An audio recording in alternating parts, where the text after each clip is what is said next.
എനിക്കൊരു കല്യാണം കഴിച്ച് ജീവിക്കണമെന്ന് എൻ്റെ ഏറ്റവും വലിയ ആഗ്രഹമാണ്. അതിനെന്താ? എൻ്റെ കൂടെ ഒപ്പം പഠിച്ച പിള്ളേരൊക്കെ കല്യാണം കഴിച്ചപ്പോ അവരുടെ മക്കളൊക്കെ സ്കൂളിൽ പോണേ. എനിക്ക് മാത്രം ഇപ്പൊ ശരിയായിട്ടില്ല, ഒന്നും ആയില്ല. നോക്കാലോ. എന്തെങ്കിലും ഒന്ന് നടന്നു കിട്ടിയില്ല പിന്നെ ഞാൻ ജീവിക്കണ വെറുതെ വിളിച്ചേ. പിന്നെ എന്താണ് ഇപ്പൊ ഒരു പ്രശ്നം ഇതിൽ കാണുകയെന്ന് വെച്ചാലേ, രാശിപ്പൊരുത്തല്ല. രാശിപ്പൊരുത്തം വളരെ കുറവാ.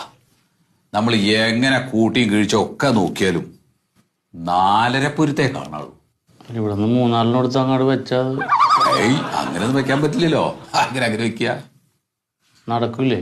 4.5 പൊരുത്തം വെച്ചിട്ട് നമ്മളിത് അയ്യോ അങ്ങനെ പറയല്ലേ. അതാ നല്ലത്. ശരി പറഞ്ഞല്ലോ, ഒരു 8.5 പൊരുത്തം ഉണ്ട് എന്ന് പറയല്ലോ നേരത്തെ. എന്തോ അത് മഹേന്ദ്ര പൊരുത്തം. അത് 8.5 പൊരുത്തം ഇല്ലേ? അപ്പൊ ഇപ്പൊ 4.5 ആയില്ലേ? അപ്പൊ അതും ഈ 4.5 കൂടി ആവുമ്പോ 12.5 പൊരുത്തം ഇല്ലേ? അപ്പോൾ 2.5 പൊരുത്തം ബാക്കിയല്ലേ?